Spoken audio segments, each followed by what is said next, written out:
Okay, we're back into the book here. Not going to look at the spells just yet because there's a lot of them, and I don't know if I'll have that kind of time tonight. So we're going to quickly look at feats because there's less of them. Now, I think they've added more prerequisites than they used to have, but I'm not 100% sure because I think they've kind of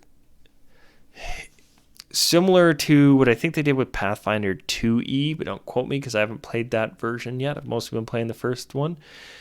In second edition, they had a lot of feats and stuff that would let you semi-multi-class. So seeing that there's some extra feats and stuff thrown in here, I wonder if that's kind of what they're going for.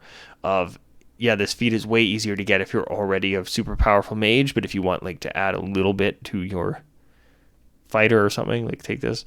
I don't know. I guess we'll find it. But prerequisites, benefit, repeatable. A feat can be taken only once unless it contains a section allowing it to be taken more than once. That's important because taking some feats more than once would break things. Feat descriptions. Epic boon feats. Bonus feat at 20th level.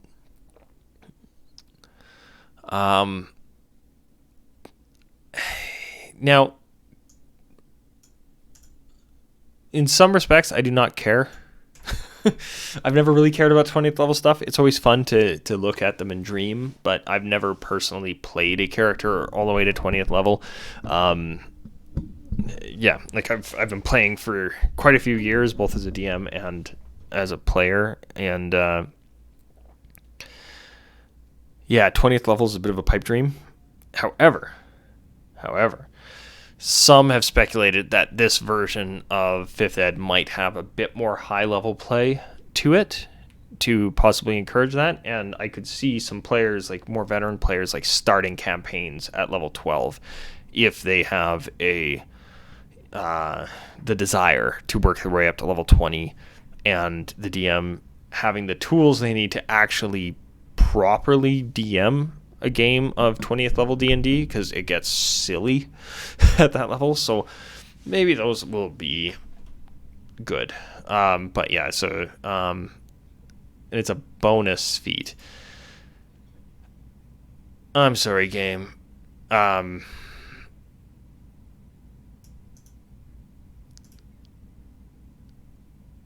feat for which they're okay. Ooh.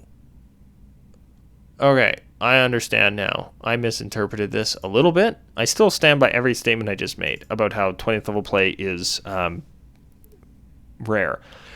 This is like Paragon levels in Diablo 3. As you hit level 20, you can't level up anymore.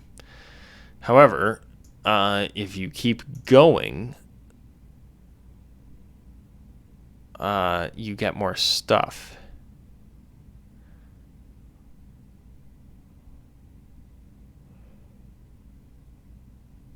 I think. Wait, what the?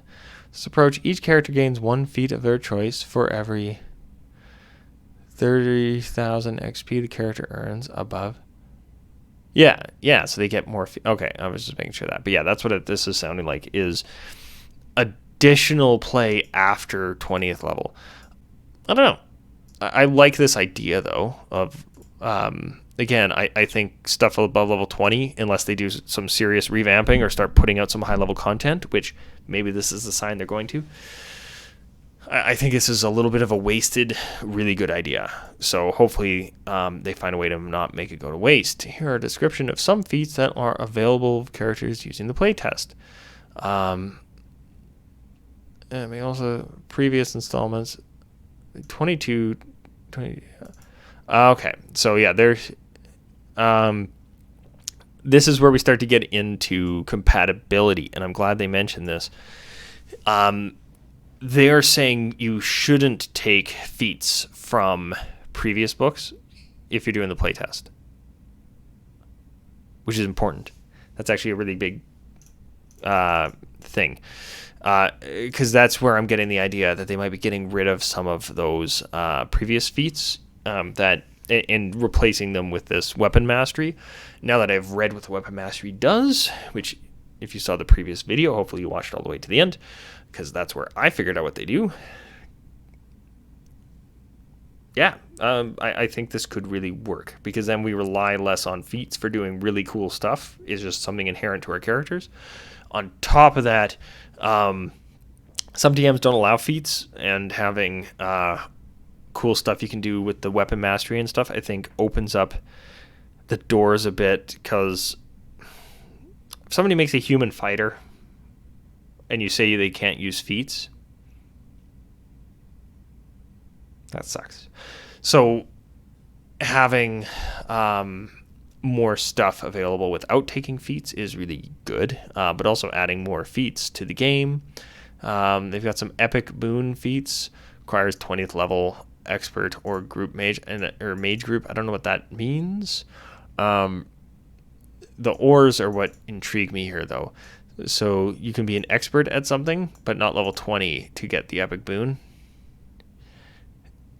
Possibly.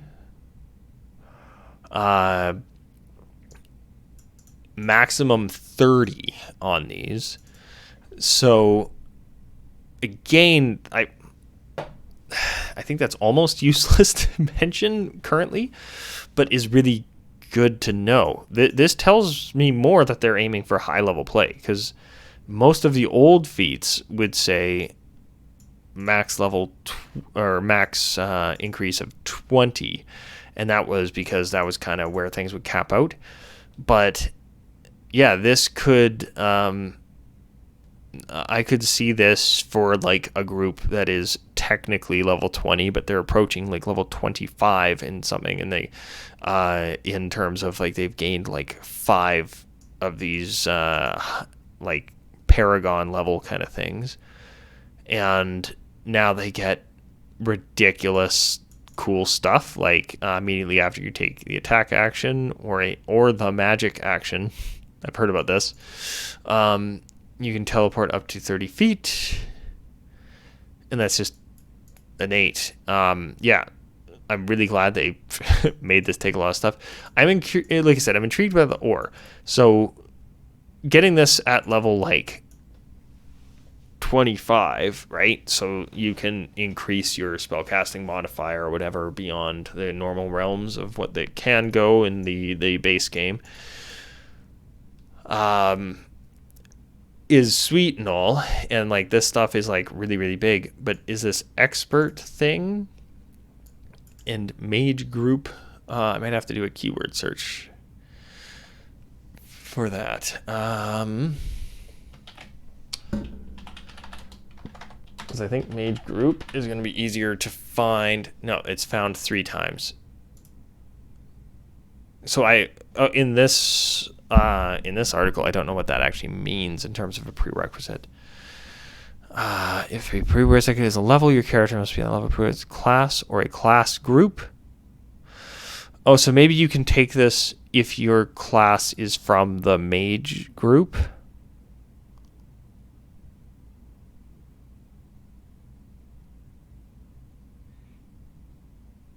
So does this...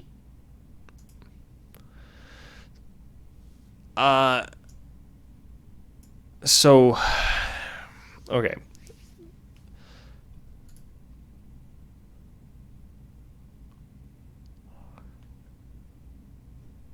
I need to check for some placement of commas. Like I said, the English language is terrible. Prerequisites.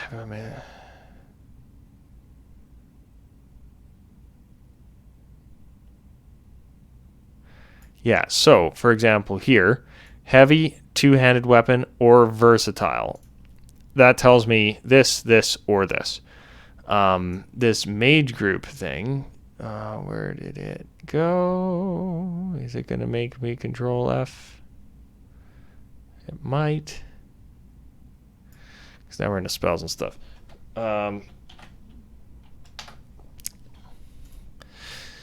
Okay, I see this now. This comma placement is actually really important. This is one of the problems with English.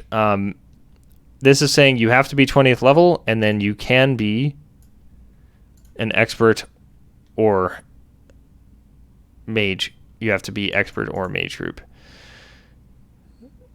I see. Yeah, they got to clarify that. if with an accidental typo of a comma here after expert, it makes it sound like as long as your character is a mage, you can get this at like level 4. That's a problem. I understand it now, but that took me a minute, and I'm reading this really carefully. I could really see a player, especially a first-time player, missing that grammar.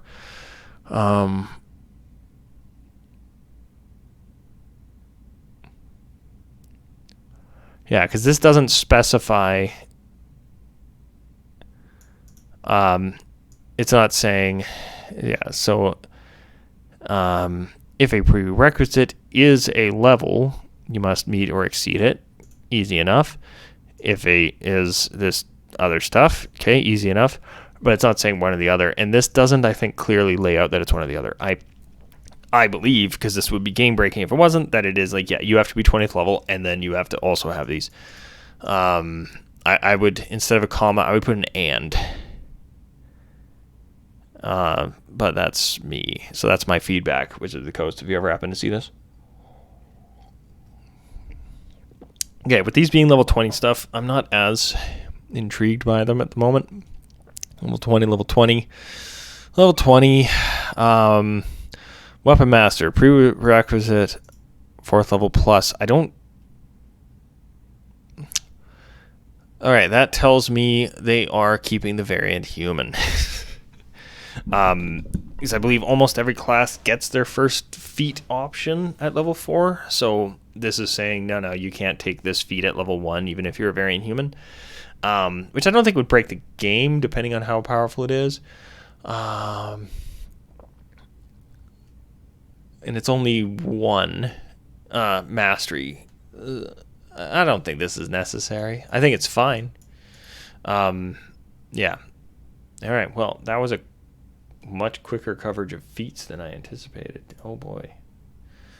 I had it in my head that yeah,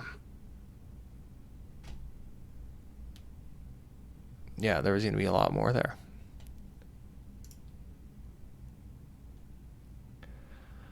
Well, that's cool. All right. If that's the case, let us stop recording, and maybe I will look at spells and stuff, because I don't really feel like looking at a bunch of level 20 capstone features. Like I said, I think the level 20 stuff, this is indicating to me a good sign. They are planning on supporting higher level play better. That's good. I dig that. These may end up just being DM tools for creating crazy, you're fighting a 20th level wizard because you guys are like level 15 or whatever, or something like that. But because I don't know too many 20 level groups, let alone playing any. So, but I could be wrong. Maybe there are a bunch out there and I'm just unaware of them.